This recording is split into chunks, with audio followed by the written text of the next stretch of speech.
kusaidia mahujaji kutoka Tanzania ambao na kidogo hivi wao wameshakamilisha kuwasili. Wengine walianzia Madina na wengine wameanzia hapa Maka na baadaye watakwenda Madina, na watu wa ubalozi tumekuwepo hapa kuwasaidia katika hali tofauti kwa kushirikiana na uongozi wa taasisi za hija ambao wanaitwa Biatha. Na kusema kweli, kwa ujumla mambo yamekwenda vizuri kwenye mapokezi, kwenye malazi, kwenye huduma nyinginezo. Hatujapata matatizo yoyote makubwa isipokuwa changamoto ndogo ndogo. Kwa ujumla mahujaji wa Tanzania wako wazima wa afya, wanaendelea kutekeleza ibada zao. Wengi wao wamemaliza ibada inayoanzwa unapofika hapa ya umra, na wengine wanaendelea na ibada hiyo, na panapo majaliwa kesho watu wataelekea Mina na baadaye kesho kutwa kwenda Arafa kwa ajili ya ibada inayofanyika kule katika viwanja vya Arafa, na ibada nyingine zitatekelezwa kwa mujibu wa ratiba kama ilivyo ada. Na tunawashukuru viongozi wote wa hija kwa ushirikiano wao na kwa kutoa kwa kusema kweli kwa mambo ya hija. Tumekuwa karibu na viongozi wote, na leo tulikuwa na ziara ya kuwatembelea kujua hali zao, na wote wako vizuri na hakuna taarifa zozote za kupotea mtu au mtu kupatwa na jambo lisilokuwa la kawaida. Tunawaombea Mwenyezi Mungu awakubalie ibada zao. Alayhi wa sallama, man hajja falam yarfuth walam yafsuk raja'a min dhunubihi kayawma waladathu ummuhu. Sadaqa al-Mustafa sallallahu alayhi wa sallam. Mtume anasema atakaye hiji akachunga mipaka, asifanye maasi kule, asifanye ubaya, atarudi kutoka huko Maka na dhambi zake anarudi swafi kama siku alozaliwa na mama yake. Wewe unajua umezaliwa na mama yako huna dhambi hata moja, sio? Na ukitoka Maka huna dhambi hata moja. Sasa hapa ulipokaa hutaki kwenda Maka, una dhambi ngapi? Kila mmoja hapa achukue kipimo mwenyewe muda huu mdogo tu, angalie nina dhambi ngapi.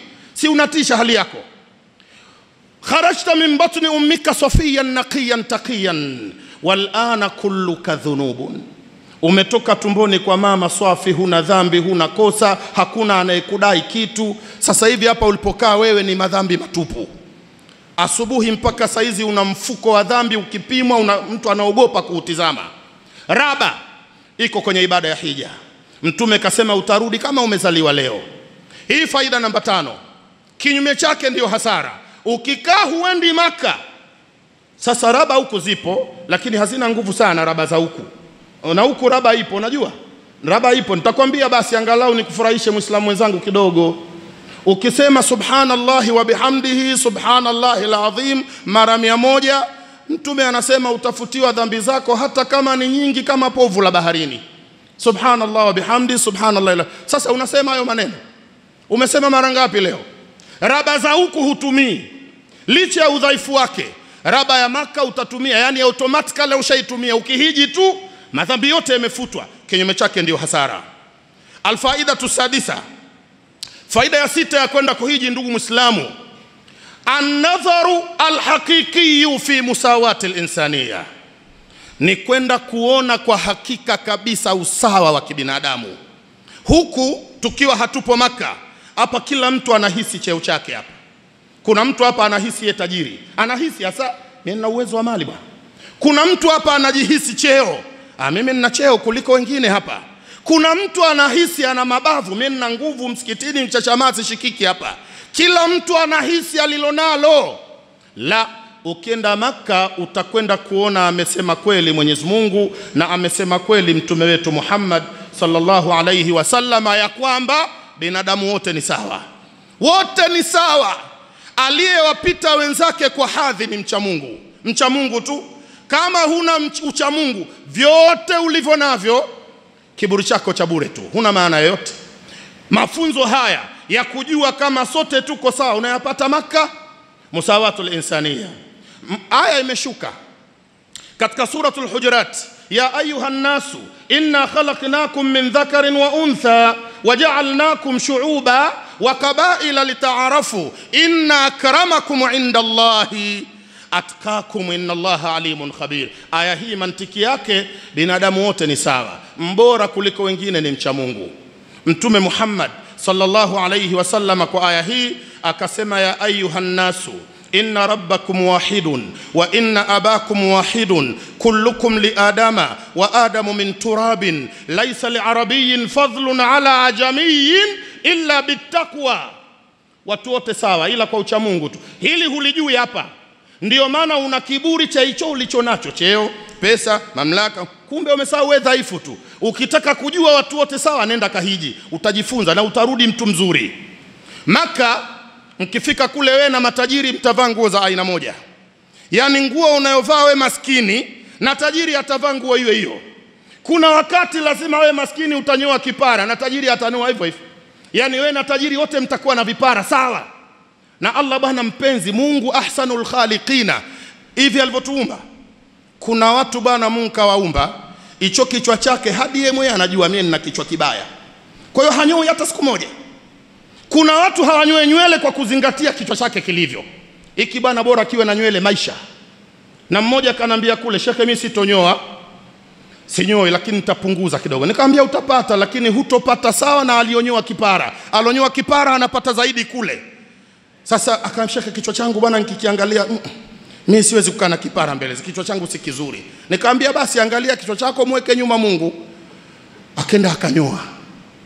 Alipokuja nikamtazama, nikaangalia na alioniambia jana, nikasema fatabarakallahu ahsanul khaliqin. Hivyo wewe utanyoa kipara, rais atanyoa kipara, na mwingine na mtu dhaifu, wote musawatul insania. Na mtatoka mtakwenda Mina. Kule Mina mtalala wote kwenye mahema. Mtalala mahemani. Na Mina hakuna kitanda. Mina ni kulala chini kwenye vigodoro futi 2. Mtatoka Mina mtakwenda Arafa. Wote siku ya Arafa mtageuka dhaifu mbele ya Mungu subhanahu wa ta'ala. Hakuna mtukufu wa Arafa.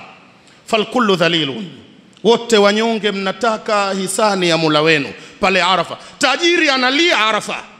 Maskini analilia Arafa. Na yule mwenye mali analia, afal kullu yabki fi maidani arafatin, wote wanalia. Na kama hujajua hayo, Mungu akupeleke na ukifika na wewe utalia. Kwa sababu ni kituo ambacho ukitoka pale ushapatana na Mungu subhanahu wa ta'ala. Arafa. Ukitoka utakwenda Muzdalifa. Idha afastum min arafatin fadhkurullaha inda al-mash'ari al-haram wal mash'aru al-harami Muzdalifa. Muzdalifa ukifika ndo utajua kazi ya Mungu Muzdalifa. Muzdalifa. Waislamu wenzangu, Muzdalifa hakuna hema, lakini pia hakuna hata godoro. Kwa lugha nzuri Muzdalifa ni kulala chini. Chini kabisa. Utapata kijibusati kidogo hivi ambacho hata ubavu wako hauenei. Na ajabu niliona Muzdalifa. Hicho kibusati ulichopewa kina mto. Lakini mto wenyewe ni baluni. Baluni puto. Yaani kile kimti kina puto. Ili upate mto upulize puto. Yaani kama maskini kabisa. Unapuliza puto kule Muzdalifa. Kama mtoto mdogo anacheza huku Tanzania na wewe na hadhi yako unapuliza puto. Yaani una pesa na utapuliza kama hivyo mto hamna. Ukiona mimi nina pesa sipulizi mto, lala hivi hakuna mto. Upulize puto. Unataka mto huko. Huku una kitanda kina maji. Faminkum man yanamu ala firashin fihi ma'un idha nama alayhi fakaannahu yatakallabu fi amwaji al-bahri. Kuna watu mna vitanda vya fahari hapa. Magodoro yenu mmetia maji. Yaani ukilala kwenye godoro kama uko baharini hivi, uko hupati kitanda hicho. Uko ni mto puto. Pulize puto upate mto. Na kulala chini. Tumelala chini Muzdalifa na maraisi wa nchi, wafalme chini kabisa. Na mmoja nilimuona maskini alikataa hata kulindwa kule Muzdalifa. Rais wa Ivory Coast. Alala chini, nikamwangalia yule bwana mpaka nikalia. Nikasema rais kalala. Akawaambia walinzi msinilinde huko. Msinilinde hapa. Haya maneno ya kuwa rais kalala chini tumemuona anakoroma chini. Hii ni khutba, mkitoka Mudhani Sheikh Abasi ameona kitu hichi. Sote tumemuona rais wa nchi na kulindwa hataki, asema huku atanilinda Mola wangu. Hivi ukifika husomi kama binadamu ni sawa? Ukiwa huku sio kuambii rais huku. Mwenyekiti wa serikali ya mtaa huku mnapokaa. Hatari mwenyekiti wa mtaa huku. Rais kule Maka ni kama wewe tu. Faida namba 5 Waislamu ni kwenda kugundua kama Mungu kasema kweli sisi sote binadamu ni sawa. Kwa hivyo acha kumdharau binadamu mwenzio. Kwa chochote alichokupa Allah usimdharau mtu. Una ilmu usimdharau mjinga asojua kitu. Unafahamu? Una mali usimdharau maskini. Una nguvu usimdharau dhaifu. Acha dharau kwa chochote, jishushe tu. Kama hufahamu hivyo, nenda kahiji Maka utagundua